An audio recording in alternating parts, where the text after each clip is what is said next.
Bonjour à toutes et à tous. Aujourd'hui, je vais essayer de vous expliquer, parce que beaucoup de personnes me posent la question à travers les réseaux sociaux, comment puis-je me préparer au jour le jour pour un examen du DELF ou du DALF. Beaucoup de questions, beaucoup de réponses différentes à apporter selon les cas, parce que vous n'avez pas toutes et tous le même parcours professionnel, le même parcours personnel, le même parcours d'études. Donc il est évident que je ne peux pas répondre d'une manière commune pour tout le monde. Mais il y a quand même des éléments qui sont, on va dire, qui se répètent, qui se retrouvent pour toutes les personnes. Alors, je vais vous énoncer la totalité de ces éléments et je vais revenir ensuite sur chacun d'entre eux. Alors, tout d'abord, il faut commencer tôt. Alors, bien entendu, le temps de préparation pour un B2 n'est pas le même que pour un C1 ou pour un C2. Mais il faut commencer tôt. Je reviendrai sur ce point tout à l'heure. Il faut que vous connaissiez parfaitement les méthodologies. Alors, méthodologie de l'expression orale, de la compréhension orale, de l'expression écrite, que ce soit la synthèse, que ce soit l'essai argumenté. Il faut que vous connaissiez parfaitement la méthodologie pour ne rien oublier et pour ne pas faire d'erreurs qui vous coûteraient certainement très cher. Il faut que vous fassiez des fiches. Je vous montrerai tout à l'heure un exemple de fiche. Donc il faut que vous fassiez des fiches de vocabulaire, mais également, nous le verrons, des fiches de grammaire. Il faut que vous écoutiez régulièrement la radio pour vous habituer à entendre ou à écouter du français. Alors, pas seulement des radios, on va dire françaises, mais des radios francophones, parce que vous ne savez pas sur quel type de document vous allez tomber. Vous pouvez tomber sur un document canadien, ou un document maghrébin, ou un document d'Afrique centrale. Donc, les accents ne sont pas les mêmes et vous devez vous habituer à tout type d'accent. Il faut que vous lisiez également beaucoup. Alors lire, ça peut être des journaux, ça peut être des revues, ça peut être des bandes dessinées, ça peut être bien entendu des romans. Tout type de lecture va enrichir votre vocabulaire. Il faut que vous vous entraîniez régulièrement. Alors là, j'entends déjà des remarques de certains ou de certaines qui vont me dire « Mais oui, mais si on n'a pas d'exemple, ça va être difficile de s'entraîner. » Vous pouvez, je pense, trouver des manuels sur Internet et je vais moi-même vous fournir des sujets différents au fur et à mesure de l'année scolaire. Je l'ai dit tout à l'heure, il faut également travailler la grammaire. Alors la grammaire, c'est tous les points grammaticaux bien entendu, mais également la conjugaison, les accords, la syntaxe française qui est différente de la syntaxe de votre propre langue. Donc il faut que vous travailliez énormément et que vous fassiez des fiches et nous verrons comment les faire, ces fiches. Dernier point, il faut ne pas perdre confiance. Bien entendu, vous faites des erreurs. Bien entendu, c'est difficile. Bien entendu, vous n'avez pas forcément le temps nécessaire à accorder à cette préparation. Mais il faut avoir confiance en vous. Vous ferez certainement des erreurs, mais on n'exige pas de vous que vous fassiez un travail parfait. On n'exige pas de vous que vous ayez 100 sur 100 à l'examen pour l'obtenir. Il suffit d'en avoir 50, la moitié. Donc, il faut avoir confiance en vous, avoir confiance en votre travail, mais cela exige un travail régulier, un travail personnel suivi, et il faut que vous fixiez un but. Et pour ça, il faut que vous, éventuellement, que vous programmiez des séances hebdomadaires, mensuelles, qu'il faut absolument que vous fassiez pour pouvoir passer à l'étape supérieur. Donc je vais vous présenter une petite diapo avec donc le résumé des idées et on se retrouve juste après pour les explications point par point. À tout de suite.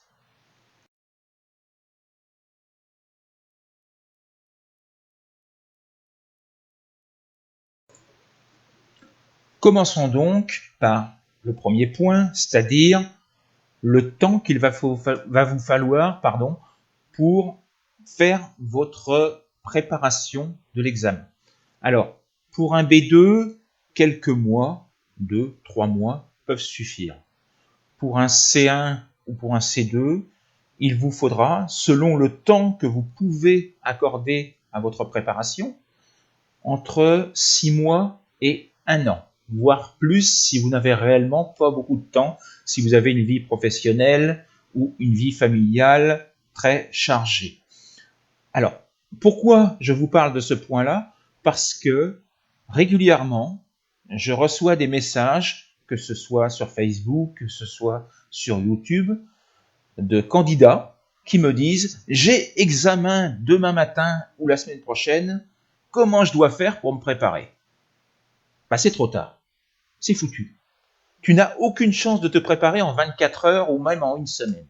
Il y a trop de choses à voir, il y a trop de méthodologie à comprendre, il y a trop de vocabulaire à apprendre pour que tu puisses le faire en 24 heures ou en une semaine. Il faut travailler régulièrement.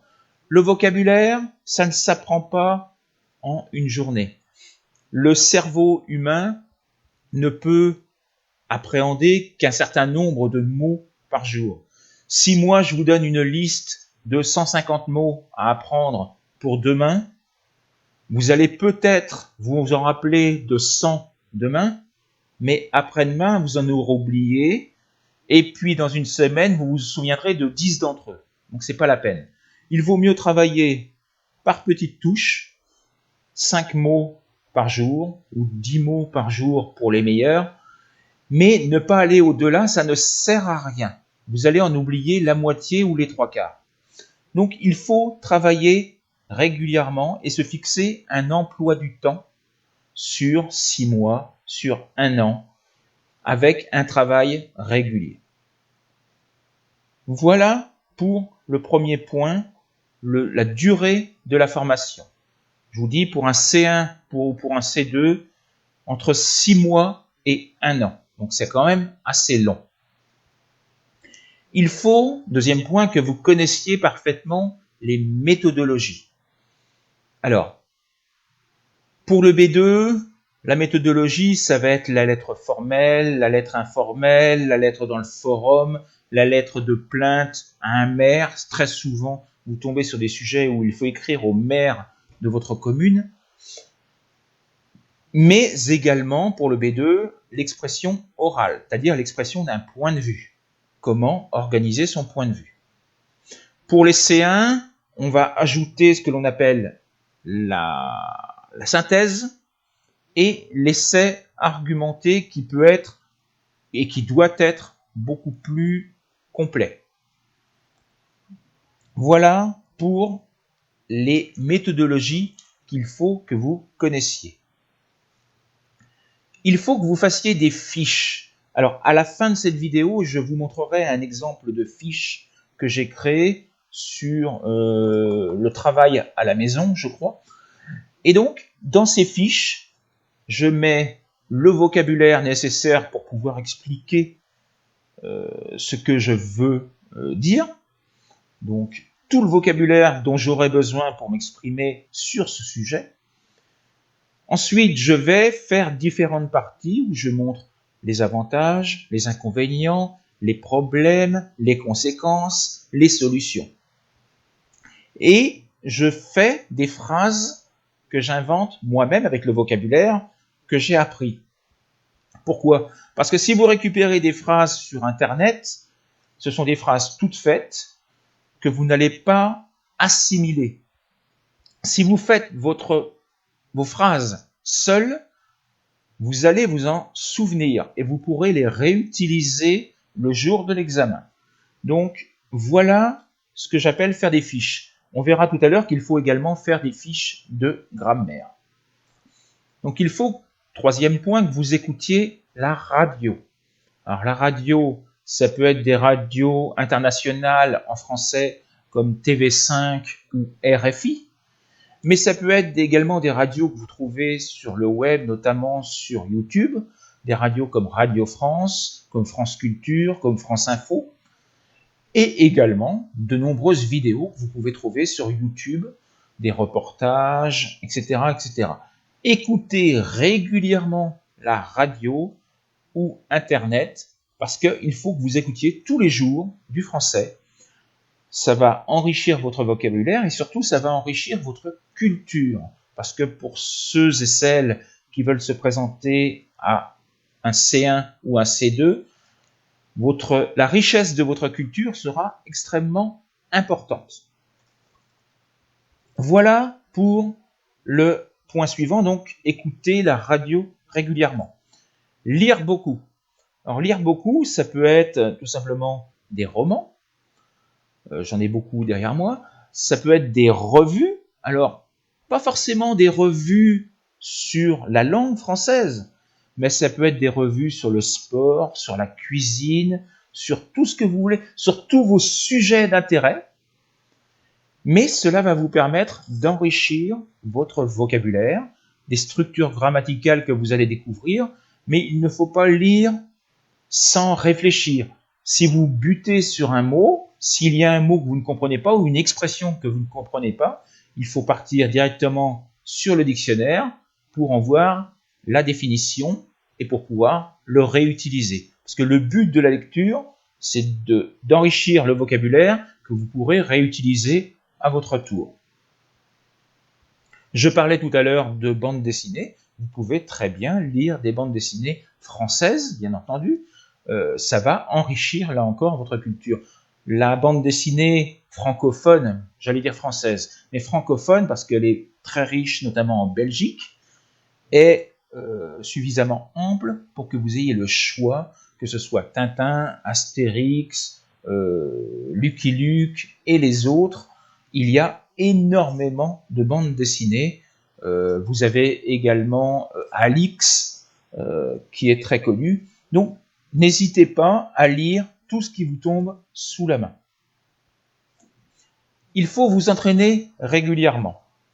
Alors, l'entraînement régulier, c'est bien pratique, mais seul, il n'y a que deux choses que vous pouvez travailler, c'est la compréhension écrite et la compréhension orale. Encore faut-il que vous ayez la correction pour voir si vous avez bien compris. Et éventuellement, donc pour la compréhension orale, ce que l'on appelle donc le texte de ce que vous avez écouté pour pouvoir vérifier si vous aviez bien compris. Pour tout ce qui est expression, c'est un petit peu plus compliqué de travailler seul, bien entendu, parce que il faut quelqu'un pour vous corriger. Donc, pour la partie expression, je vous propose d'essayer de trouver quelqu'un, de trouver un professeur qui puisse vous aider régulièrement, qui vous écoute, qui vous corrige et qui puisse corriger vos erreurs sur Internet. Vous verrez, je vous proposerai éventuellement des solutions de correction à la fin de cette vidéo. Je vous ai dit également des fiches de grammaire.